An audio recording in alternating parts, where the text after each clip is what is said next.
बाल अवस्था में खेलने का मन होता है। माता पिता समझाते हैं पढ़ाई करो पढ़ाई करो पढ़ाई करो, लेकिन बालक के समझ में नहीं आता। बालक खेलता है, शैतानी करता है,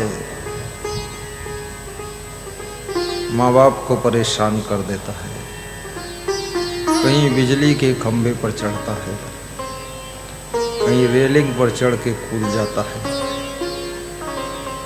कहीं चोट खा कर आता है, कहीं किसी के ईंट मार कर आता है। बहुत शैतानी से माँ बाप दुखी हो जाते हैं। बालापन सब खेल गंवायो, धीरे धीरे बचपन बीत जाता है,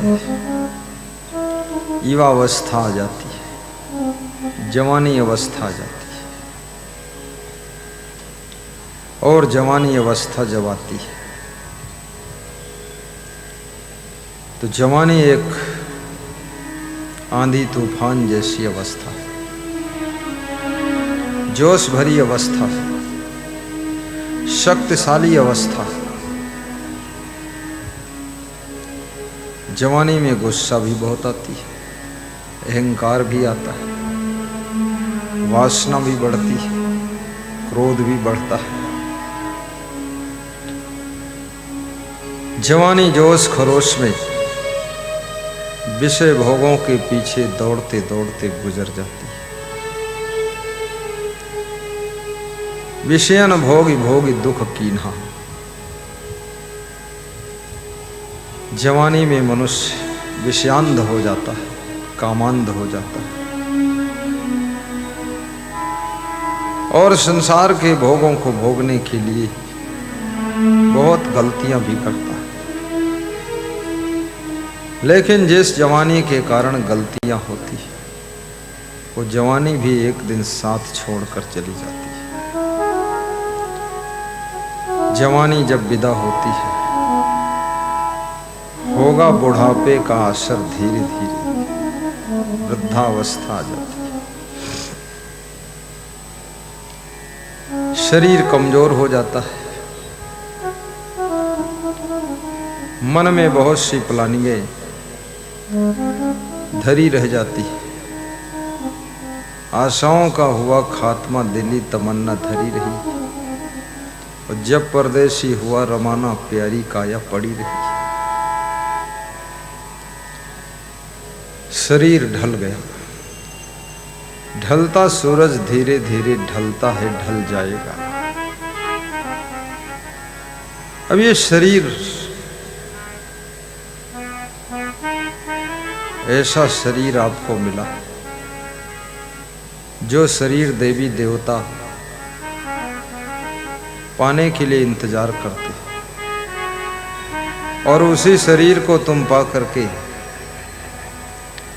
देवी देवताओं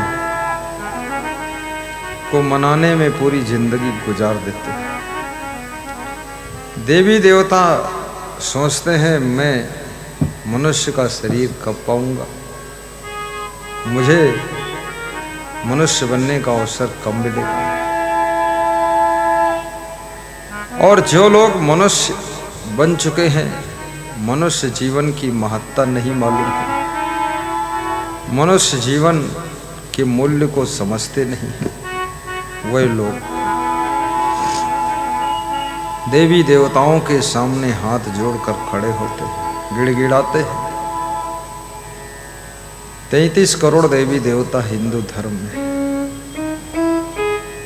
सभी देवी देवताओं के नाम की लिस्ट ढूंढी जाए वो भी मिलना मुश्किल है।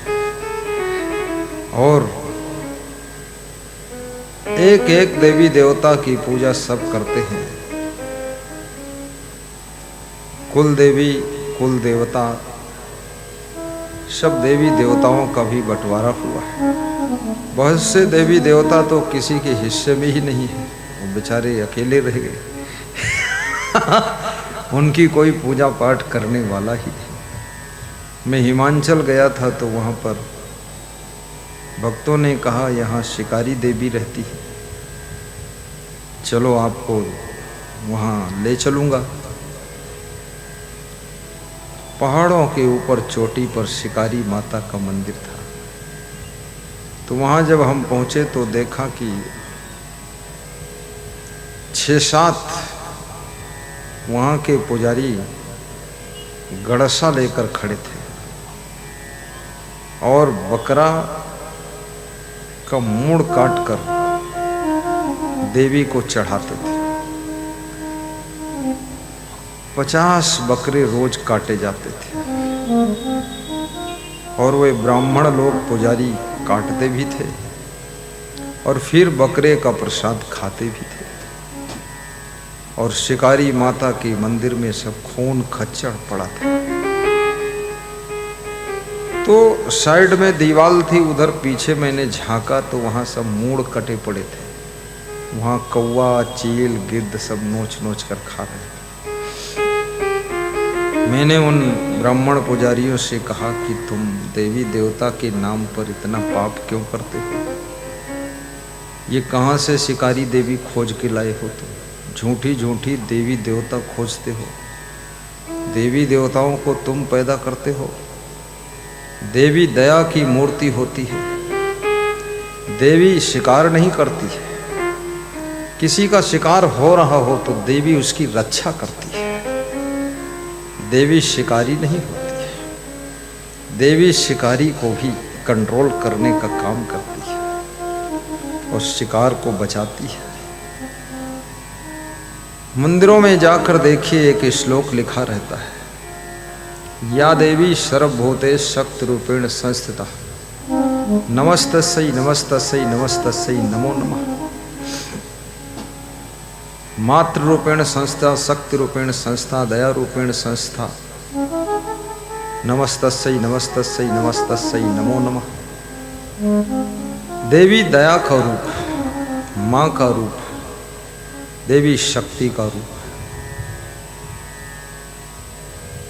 देवी के नाम पर लोग पूजा का ढोंग रचते और बकरे मारकर बलि चढ़ाते और बकरे का मांस पकाकर स्वयं खाते।